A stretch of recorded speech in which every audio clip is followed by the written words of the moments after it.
എത്ര ദിവസം പഴക്കമുള്ള മൃതദേഹങ്ങൾ വരെ നമുക്ക് കറക്റ്റായിട്ട് എടുത്ത് കിട്ടും? പുഴയെന്ന് പുഴയിൽ അതും മൃതദേഹത്തിൻ്റെ നമ്മുടെ ഓരോ മനുഷ്യ ശരീരത്തിൽ ഉണ്ടാകുന്ന ആരോഗ്യ രോഗ രീതിയിരിക്കും. ആരോഗ്യത്തിൻ്റെയും രോഗത്തിൻ്റെയും നമ്മൾ കഴിക്കുന്ന മരുന്നിൻ്റെയും കഴിക്കും. ചിലവർ ഒരു 8 ദിവസം വെള്ളത്തിൽ കിടക്കും, എട്ടാം ദിവസം പതയാൻ തുടങ്ങും, ചിലർ 9 ദിവസം കിടക്കും. അത് ഓരോ മനുഷ്യ ശരീരത്തിൻ്റെ ആരോഗ്യത്തിൻ്റെയും അവൻ്റെ എന്തോരം അവൻ്റെ ശരീരത്തെ കോശങ്ങൾക്ക് എല്ലാം ജീർണിച്ചോ അതാ അവസ്ഥ. ചിലർ ദഹനഗ്രന്ഥിയിൽ ആസിഡിൻ്റെ പ്രക്രിയ പോലെ ഇരിക്കും. വായുമർദ്ദം കൂടുന്തോറും എയർ കൂടുന്തോറും പൊങ്ങി വന്ന് താനെ പൊട്ടണ വരെ നിൽക്കും. ചിലപ്പോൾ 14 ദിവസം വെള്ളത്തിൽ കിടക്കും. ഞാൻ 16 ദിവസം വെള്ളത്തിൽ കിടന്ന് കിടന്നിട്ടുണ്ട്. ചെന്ന് പിടിച്ചപ്പോൾ താന്നു പോയി, അനക്കം കിട്ടിയപ്പോൾ താന്നു പോയി. അടുത്ത് 16 ദിവസം വെള്ളത്തിൽ കിടന്ന് കിടന്നിട്ടുണ്ട്. അപ്പോൾ താന്നു പോകും.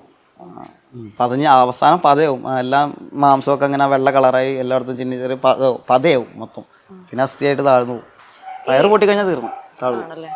ഈ താണു പോകുന്നത് പൊങ്ങിക്കിടക്കുന്നത് അങ്ങനെ ഈ വയറ് പൊട്ടുന്നതിന് മുമ്പേ ഉള്ള അവസ്ഥയിലാണോ ഇത് പൊങ്ങിക്കിടക്കുക? വയറ് പൊട്ടുന്നതിന് മുമ്പാണ് പൊങ്ങിക്കിടക്കുക. വയറ് കയറി കുടലിലൊക്കെ വെള്ളം കയറി കഴിഞ്ഞാൽ പിന്നെ കുടലൊക്കെ പൊങ്ങിയിരുന്നല്ല മൃതദേഹം ഭാരം ദഹനകരത്തിൽ ആസിഡ് വായുമർദ്ദം പുറത്ത് പോയി കഴിഞ്ഞാൽ പിന്നെ മൃതദേഹം താഴാൻ തുടങ്ങും. ശരീരത്തെ എല്ലാ അവയവങ്ങളിലും വെള്ളം കയറാൻ തുടങ്ങും അകത്തേക്ക്. ചേട്ടൻ ഈ അറിവുകളെല്ലാം എന്താ നമ്മുടെ അനുഭവങ്ങളിൽ നിന്ന് പഠിച്ചതാണോ അതോ എവിടെന്നെങ്കിലും? കാരണം പറയുമ്പോൾ ഭയങ്കര ഡീറ്റെയിൽഡ് ആയിട്ടാ പറയുന്നത്. ഞാൻ ഒരു വായിച്ച ഒരാളുടെ അഭിപ്രായം കേട്ടതാണ്. ഇദ്ദേഹത്തെ മെഡിക്കൽ കോളേജിലെ കുട്ടികൾക്ക് പഠനാവശ്യത്തിന് വേണ്ടി ഓരോ ക്ലാസ്സുകൾ വെച്ച് കൊടുക്കണം, അത്രയും അറിവ് ഇദ്ദേഹത്തിനുണ്ട്. അറിവുണ്ടെന്നല്ല, നമുക്ക് എല്ലാ കാര്യങ്ങളും അറിയില്ല, പക്ഷെ ചെയ്യുന്ന കാര്യത്തെക്കുറിച്ച് 100% അറിയാം. മറ്റുള്ള ഒരു കാര്യം എനിക്കറിയില്ല, ഒന്നിനും അറിയില്ല. അപ്പോൾ ഞാൻ ചെയ്യുന്ന കാര്യത്തെക്കുറിച്ച് ഞാൻ തീർച്ചയായിട്ടും അറിഞ്ഞിരിക്കണം.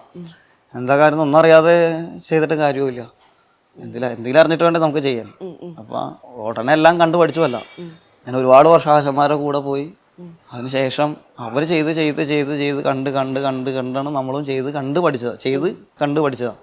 അത് എഴുതിയും പഠിച്ച അറിവൊന്നുമില്ല, കണ്ട് ചെയ്തുള്ള ഇത്. മൃതദേഹത്തിൽ പുഴുവരിക്കുന്ന അവസ്ഥ ശരിക്കും എപ്പോഴാണ് ഉണ്ടാവുക? അതും ഞാൻ പറയാം. വായു സഞ്ചാരം, പ്രകാശ സഞ്ചാരം എന്നിവ ഇല്ലാത്തൊരു മൃതദേഹമാണ്. ഇപ്പോൾ ഈ അടുത്ത കാലത്ത് പെരുമ്പാവൂർ ഒരു ലോഡ്ജിൽ ഒരു മനുഷ്യൻ ഒരു ദിവസം പഴക്കമുള്ളൂ, പുഴു വരിച്ച കിടന്ന. ഒരു ദിവസം കൊണ്ട് പുഴുവരിക്കും. അത് എന്താന്ന് പറഞ്ഞു കഴിഞ്ഞാൽ അതും ആ മനുഷ്യന്റെ ശരീരത്തിൽ അമിതമായ ഡ്രഗ് ഉപയോഗം ഉണ്ടായിരുന്നു. പല അവസ്ഥയിലും ഞാൻ പറയാൻ പാടില്ല, ഡ്രഗ് എന്ന് പറയാൻ പാടില്ലെങ്കിലും വാർത്തയിലൊക്കെ ഉണ്ടായിരുന്ന മരണപ്പെട്ട് ഉണ്ടായിരുന്ന. അപ്പോൾ പല രോഗങ്ങളും ഉണ്ടായിരുന്നു അദ്ദേഹത്തിന്. പോരത്തിന് മൃതദേഹം മരിച്ചു കിടന്ന മുറി വായു സഞ്ചാരം ഇല്ലാത്തതും പ്രകാശ സഞ്ചാരം ഇല്ലാത്തതാണ്. അമിതമായ ചൂട് മൃതദേഹത്തിൽ നിന്നും കോശങ്ങളെല്ലാം പെട്ടെന്ന് മരണപ്പെടുകയും രക്താണുക്കളും ചുവന്ന രക്താണുക്കൾ ചെയ്യാൻ തുടങ്ങുകയും പെട്ടെന്ന് ചീർന്ന് തൊലി, അതായത് നമ്മുടെ ശരീരം സ്കിൻ ജീർണിച്ച് അഴുകി പെട്ടെന്ന് തന്നെ ജീർണിച്ച് അഴുകി വീർത്ത്. ഈച്ചകളുടെ പ്രവാഹം ഇല്ലാത്തതുകൊണ്ട് അതിന് മറ്റും ഈച്ചകൾ പൊട്ടിയിടാതെ നമ്മുടെ ശരീരത്തിൽ തലച്ചോറിൽ നിന്നും അഴുകി മാറുന്ന, തലച്ചോറ് അഴുകി പെട്ടെന്ന് അഴുകാൻ സാധിച്ച പുഴുവാണ് തലച്ചോറിൽ വന്നതാണ്. പുഴു വലിച്ചിട്ടുണ്ടായിരുന്നു ഒരു ദിവസം കഴിഞ്ഞിട്ടുള്ള ഒറ്റ ദിവസം. അപ്പോൾ അത് മുതൽ 2-ാം ദിവസം ശരിക്കും നോർമലാണ്. 2-ാം ദിവസം കഴിഞ്ഞാൽ പുഴു മുട്ടയിട്ടുണ്ടാവും. 2 ദിവസം മുട്ടയിട്ടുണ്ടാവും. 3-ാം ദിവസം വിരിയാൻ തുടങ്ങും, പുഴു വിരിഞ്ഞിട്ടുണ്ടാവും. പിന്നെ ഉള്ളതൊക്കെ പുഴുവാണ് ഉണ്ട്. ഈ പുഴു മനുഷ്യനെ തിന്നുന്ന ഒരു അവസ്ഥയിലേക്ക് എത്തില്ലേ? അത് ഇതിന് ശേഷം തിന്നു തുടങ്ങണം. അതാണ് പുഴു തിന്നു തുടങ്ങണത്. പുഴു അരിക്കുന്ന മാത്രമല്ല, പുഴു അരിക്കുക. അതാണ് തിന്നു തുടങ്ങണം, മനുഷ്യനെ തിന്നു തുടങ്ങണത്. അത് പിന്നെ അത് ഈച്ചയെ മാറും. ആ പുഴു വലുതായി കഴിഞ്ഞ് ഈച്ചയെ മാറും. 5 ദിവസം കഴിഞ്ഞാൽ ആ ഈച്ചയെ മാറും. 4 ദിവസം കഴിഞ്ഞാൽ ഓരോ പുഴുവിനും ഓരോ വ്യത്യസ്തമാണ്. മൃതദേഹത്തിൽ വരുന്ന പല ഈച്ചകളും, മണികണ്ഠൻ ഈച്ച മുതൽ 4 തരം ഈച്ചകൾ വന്നിട്ടുണ്ട്. മനുഷ്യൻ്റെ കണ്ണിൽ പെടാത്ത, പ്രകാശത്തിൽ പുറത്തേക്ക് വരാത്ത തരം 2 തരം ഈച്ചകളുണ്ട്. ഇംഗ്ലീഷ് പേരൊന്നും എനിക്കറിയില്ല, അതുകൊണ്ടാണ് പറയാത്ത ഈച്ചകളുണ്ട്. അതിലൊരു ഈച്ച കടിച്ചാണ് പല പോലീസുകാർക്ക് ഇന്ന് ഏകദേശം 1600 ചില്ലേനം പോലീസുകാർക്ക് 2024 കണക്ക് പ്രകാരം, ആരോഗ്യ സംഘടനയുടെ കണക്ക് പ്രകാരം 1600 ചില്ലേനം പോലീസുകാർക്ക് മൃതദേഹത്തിൽ നിന്ന് വരുന്ന രോഗങ്ങൾ ബാധിച്ചിട്ടുണ്ട്. പോലീസുകാർക്ക്, ഈ ഇൻഡസ്ട്രിയുമായി ബന്ധപ്പെട്ട പോലീസുകാർക്ക്, മൃതദേഹവുമായി ബന്ധപ്പെടുന്നതും എടുക്കുന്ന പോലീസുകാർ വരെ ഉണ്ട്. അപ്പോൾ ഇതൊന്നും നമ്മൾ ശ്രദ്ധിക്കില്ല. പല രോഗങ്ങൾക്ക് ഇപ്പോൾ പേര് പറയാൻ പറ്റില്ല. ഇവിടെ ഒരു ആലുവയിൽ ഉണ്ടായിരുന്ന സാറും രോഗം ബാധിച്ചാൽ മരിച്ച. ഇതൊന്നും പിന്നീട് അറിയുള്ളൂ ഇതിൽ നിന്നുണ്ടാവുന്ന രോഗങ്ങളാണെന്ന്. അപ്പം അത് ഏതുതരം അണുക്കളും ആ സമയത്ത് വരാം, ഏതുതരം ഈച്ചകൾ വരാം. അത് നമുക്ക് അതിൻ്റെ എല്ലാ പേരുകളും അറിയണമെങ്കിൽ അതിനെ പിടിച്ചേറി അന്വേഷിക്കേണ്ടി വരും. പക്ഷേ നമുക്ക് കണ്ട ഇതിനൊക്കെ തിരിച്ചറിയാൻ സാധിക്കും.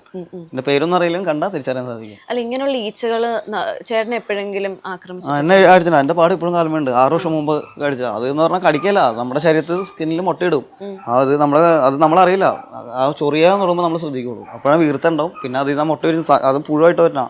അത് എൻ്റെ ശരീരത്തല്ല, വേറെ ആരുടെ ശരീരത്തിൽ അടിച്ചാലും എന്തെങ്കിലും രോഗം ബാധിക്കും. എന്തെങ്കിലും രോഗം വന്നിട്ട് പോയനെ. ഇപ്പം നിലവിൽ അതിനുള്ള പ്രതിരോധ ശേഷി ഇഞ്ചക്ഷൻ വെച്ചതുകൊണ്ട് നമുക്ക് അതിൻ്റെ രോഗമായിട്ട് പിടിക്കില്ല. ഇങ്ങനെയുള്ള മൃതദേഹങ്ങളൊക്കെ എടുക്കാൻ പോയി കഴിഞ്ഞ് തിരിച്ച് വീട്ടിൽ വരുമ്പോൾ ഉള്ള എങ്ങനെയാ ചേട്ടനെ ഒന്ന് കെയർ ചെയ്യുന്നത്? അത് ചെയ്യണ ഇദ്ദേഹമാണ്. ചേച്ചി അതെന്താ ചേച്ചി ചെയ്യാ? കാരണം നമ്മളത് അണുബാധ നമ്മുടെ ശരീരത്തിൽ നിന്ന് മാറ്റണമല്ലോ. ജോലി കഴിഞ്ഞ് തിരിച്ചു വന്നു കഴിഞ്ഞാൽ ഷർട്ടും ഇട്ടിരിക്കണ വസ്ത്രം എന്താണ് അത് അപ്പം തന്നെ കൊണ്ടുപോയി ക്ലീൻ ചെയ്യാനിടും. പിന്നെ ആള് കുളിക്കുന്നത് ആര്യവേപ്പ്, ഇത് പനിക്കൂർക്ക, തുളസി, പ്ലാവിന്റെ പഴുത്തല, പിന്നെ പുളിയില ഇതിട്ട് വെള്ളം തിളപ്പിച്ച് വെക്കും. വിളിച്ച് പറയും വരാറായെന്ന് പറയും. അപ്പം തന്നെ വെള്ളം തിളപ്പിച്ച് വെള്ളം നല്ല പച്ച കളറാക്കി വെക്കും. ആ പച്ച കളർ വെള്ളത്തിലാണ് കുളിക്കാറ്. നന്നായിട്ട് വെട്ടി തിളച്ച് ഇച്ചിരി സമയം കഴിഞ്ഞേക്കണം, അപ്പോഴേക്കേ വരുള്ളൂ. അത് കഴിഞ്ഞ് ഷർട്ടും ഇട്ടുകൊണ്ട് വന്നാൽ ഷർട്ടും പാൻറ്റോ ഷർട്ടും മുണ്ടോ എന്തായാലും പുറകുവശത്ത് കൊണ്ട് ചിലപ്പോൾ എന്തെങ്കിലും ഷർട്ടിൻ്റെ സൈഡിൽ എവിടെയെങ്കിലും തൊലിയോ ചെറിയ പുഴുക്കളോ എന്തെങ്കിലും ഉണ്ടോ നോക്കും. ഉണ്ടെങ്കിൽ അത് എന്തെങ്കിലും മണ്ണ് കുഴിച്ചിട്ട് അതിനകത്തേക്ക് ഇട്ട് എന്തെങ്കിലും ഈ ഇതില്ലേ വാഷ് ചെയ്യണ എന്തെങ്കിലും സാധനം ഇട്ട് ഒഴിച്ച് അതിനാണ്ട് മൂടി കളഞ്ഞേക്കും.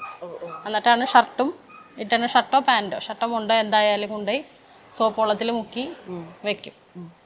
അതും ചിലപ്പോൾ ഒരുപാട് സ്മെല്ലൊക്കെ ഉണ്ടെങ്കിൽ ചൂടുവെള്ളം ഒഴിക്കും. ചൂടുവെള്ളം ഒഴിച്ചിട്ട് ഇടാറ്.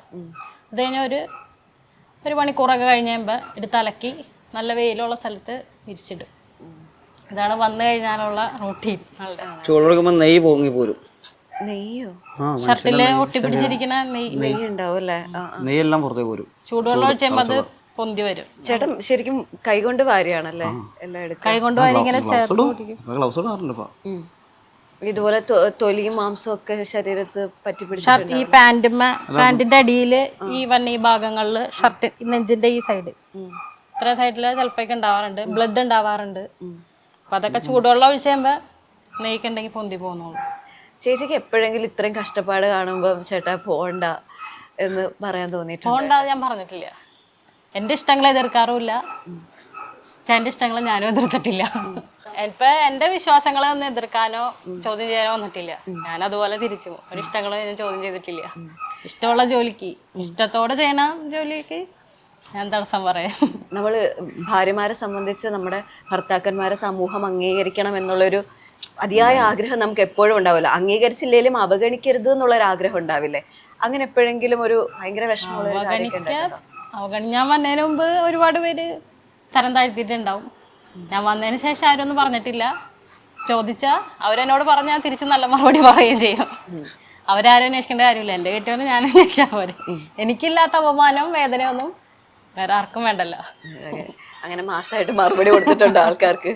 എന്നോട് ചോദിച്ചോട് ഞാൻ പറഞ്ഞിട്ടുണ്ട്. പിന്തിരിപ്പിക്കാൻ ശ്രമിച്ചിട്ടുണ്ടോ ഈ ബന്ധത്തിൽ നിന്ന്? പിന്തിരിപ്പിക്കാൻ ഒരുപാട് പേര് പറഞ്ഞിട്ടുണ്ട്, നീ എന്തിനാ ഇങ്ങനെ ഒരാളുടെ കൂടെ ജീവിക്കണേന്ന്. എന്റെ ഇഷ്ടമല്ല ജീവിക്കുന്നത്. എന്നെ ഹാപ്പി ആയിട്ട് നോക്കണ്ടോ? എനിക്കതുപോലെ. അത് ശരിയാണ് ചേച്ചി. എന്നെയും മോനെയും അച്ഛനും അമ്മേനെ ഹാപ്പി ആയിട്ട് നോക്കണ്ട്. ഇത് ഫുള്ള് എനിക്ക് എന്റെ ജീവിതത്തിൽ വേറെ ഒന്നും വേണമെന്നില്ല. അല്ലേ?